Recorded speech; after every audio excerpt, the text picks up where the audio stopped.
Voici PhotoFolder tournant sur une tablette iPad 2 datant de 2011, donc c'est une génération assez ancienne. L'application fonctionne de manière quasiment identique sur tablette que sur smartphone. On peut changer les modes de présentation avec le doigt.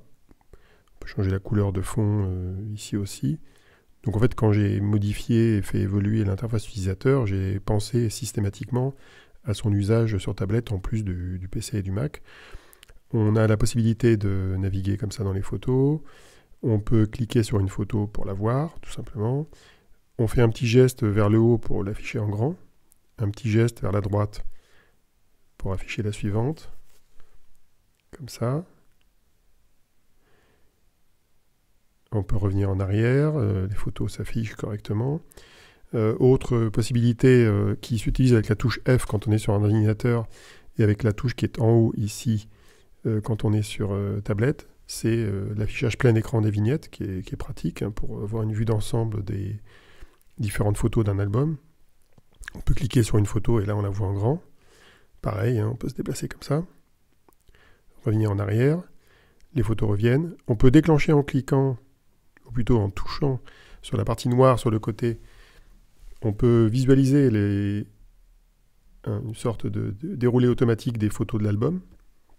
Quand il va arriver à la fin, il va revenir au début, automatiquement. Bon, c'est pratique pour montrer ses photos calmement ou le mettre sur un présentoir si on veut que ces photos soient présentées de cette façon-là pour qu'on puisse les découvrir. On va arrêter, on reclique une fois dessus, on referme. Et on se retrouve dans notre mode principal. Alors les fonctions de recherche fonctionnent de manière classique.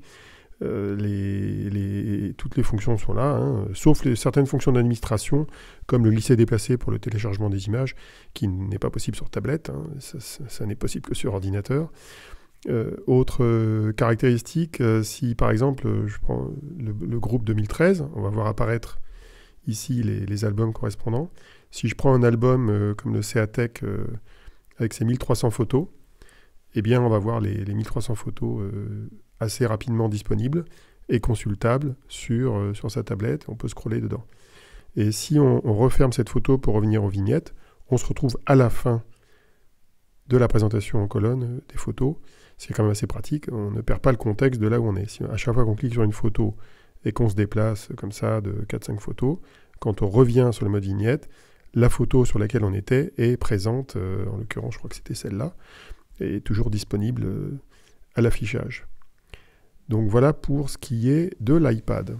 Mais on ne va pas se contenter de l'iPad, puisqu'on peut utiliser aussi une tablette Android, comme cette Nexus d'Asus, que je vais ouvrir, chercher le bouton. Cette Nexus, eh bien, elle fonctionne sous Android et elle aussi est capable d'afficher sous forme d'une application web app. On choisit le groupe 2013 qui apparaît bien. On va choisir le plus gros album que j'ai créé qui est le CES 2013 avec ses 1800 photos. Voilà. On va diminuer la taille des photos pour bien les voir. On va enlever les titres pour en voir plus. Et on va pouvoir scroller dans les photos. Comme ça. Ça, c'était pour Android. Et dernier device à prendre en compte, hop, l'iPhone. Alors c'est pareil d'ailleurs sur un smartphone Android, mais sur les smartphones, soit sous iOS ou Android, PhotoFolder fonctionne aussi sous forme d'une web app avec une interface qui est adaptée, puisque sur un smartphone, on a moins de place, donc on ne va pas mettre toute la richesse de l'application, on va la simplifier. Donc voyons voir à quoi ça ressemble. On lance l'application, c'est un peu plus lent, là on est sur un iPhone 4 qui date de 2010, cette fois-ci, il a 4 ans, et on voit apparaître, donc dans Safari en mode plein écran, l'album photo avec les vignettes. On peut cliquer sur les vignettes, on peut se déplacer avec le doigt comme sur l'iPad et Android. On peut passer en mode plein écran, on affiche la photo, hop, hop, hop. Et d'ailleurs, sur tablette comme sur smartphone, si on attend un petit peu, les titres vont disparaître et on a juste la photo qui apparaît. Et les titres réapparaissent quand on se déplace avec le doigt. Pour choisir un autre album, c'est assez simple. On clique sur l'album et là on a l'affichage des albums du groupe courant. Donc on voit la photo qui correspond apparaître. Quand on reclique sur l'album, on a la liste des groupes en haut. Et donc si on choisit 2012 par exemple, on va pouvoir sélectionner un album de 2012 et voir ses photos.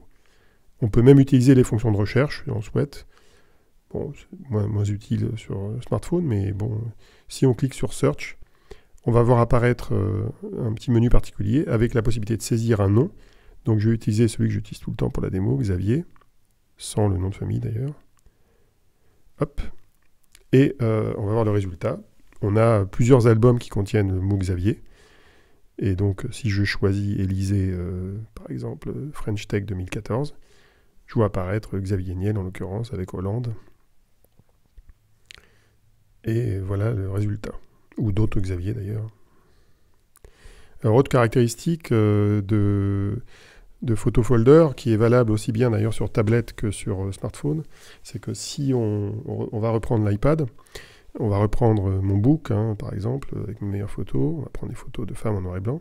Eh bien, si on déclenche un slideshow en mode plein écran, comme ça, eh bien, il va afficher uniquement les photos qui sont dans l'orientation de l'écran. Donc ici, uniquement les photos qui sont en mode landscape. Et si je tourne l'écran, en mode portrait, on va avoir uniquement les photos en mode portrait qui vont s'afficher à la queue leu, ce qui va éviter d'avoir des bandes noires et qui est donc bien plus esthétique. J'espère que ça vous a intéressé et que vous pourrez la tester et sur mon propre blog et sur tous ces devices que j'ai pu utiliser dans la démonstration et sur votre blog si un jour vous utilisez le plugin PhotoFolder.